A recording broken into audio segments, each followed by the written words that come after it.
105 জনতকৈ অধিক বিধায়ক ভাৰতীয় অসমীয়া মূল যিটো আমি ভেটি বুলি কওঁ সেই ধৰণৰ লোকেৰে নিৰ্বাচিত হৈ আহিব যি ৰাজনৈতিক দলেই নহওক কিয় আৰু ই আমাৰ কাৰ্যকালৰ এক উচ্চতম সফলতা আছিলে যে আজি আমি অসমখনক কিছু বছৰৰ বাবে আমাৰ ৰাজনৈতিক স্বাৰ্থ যাতে সুৰক্ষিত হৈ থাকিব পাৰে তাক আমি সম্পূৰ্ণৰূপে নিশ্চিত কৰিব পাৰিছিলোঁ আৰু সমষ্টিৰ পুনৰ নিৰ্ধাৰণ প্ৰক্ৰিয়াই অসমীয়াৰ আৰু ভাৰতীয় ৰাজনৈতিক অধিকাৰ সুৰক্ষিত কৰিলে।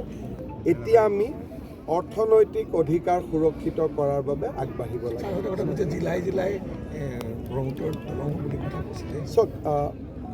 জিলাই ব্ৰহ্মপুত্ৰৰ দলং বৰ্তমান হৈ আছে। তিনিচুকীয়াত ঢলা-শদিয়া, ডিব্ৰুগড়ত বগীবিল, যোৰহাট মাজুলীৰ ওপৰত, গোলাঘাট নুমলীগড়ৰ মাজেদি সুৰংগ, তাৰপিছত নগাঁও কলীয়া ভোমোৰা, তাৰপিছত মৰিগাঁও, দৰং আৰু মৰিগাঁৱৰ মাজত এখন দলং আমি এই বছৰৰ ভিতৰতে 25ত আমি কৰিব গৈ আছোঁ। তাৰপিছত মঙলদৈত নাৰেংগী কুৰুৱা, কামৰূপ মেট্ৰত গুৱাহাটী উত্তৰ গুৱাহাটী, কামৰূপ ৰুৰেলত পলাশবাৰী শুৱালকুছি, গোৱালপাৰা ধুবুৰী। প্ৰতিখন জিলাতে খালি শিৱসাগৰ জিলা বাদ পৰি আছে। শিৱসাগৰ দিচাংমুখ টেকেলিফুটা তাৰো এটা পৰিকল্পনা আছে, কিন্তু এতিয়াও সেই পৰিকল্পনাটো ধৰাতলত অহা নাই। অসমত বিজেপি চৰকাৰে জিলাই ব্ৰহ্মপুত্ৰৰ ওপৰত দলং, জিলাই মেডিকেল কলেজ, জিলাই বিশ্ববিদ্যালয়,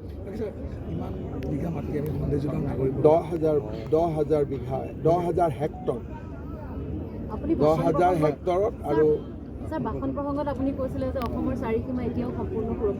চাওক, অসমৰ চাৰিসীমা সুৰক্ষিত নহয়, কাৰণ আমি ঐতিহাসিকভাৱে বাংলাদেশৰ আমি সীমাত আছোঁ, ঐতিহাসিকভাৱে আমি ম্যানমাৰৰ সীমাত আছোঁ, ঐতিহাসিকভাৱে আমি পশ্চিমবংগৰ সীমাত আছোঁ, ঐতিহাসিকভাৱে আমাৰ নিজৰ 12খন জিলাত অসমীয়া সংখ্যালঘু।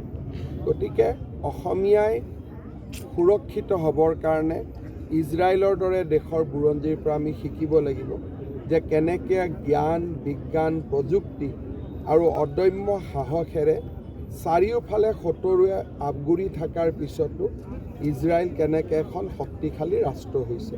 অসমীয়াই তেনে শিকিব লাগিব আৰু তেতিয়াহে আমি জাতি হিচাপে জীয়াই থাকিব পাৰিম। হ'ব।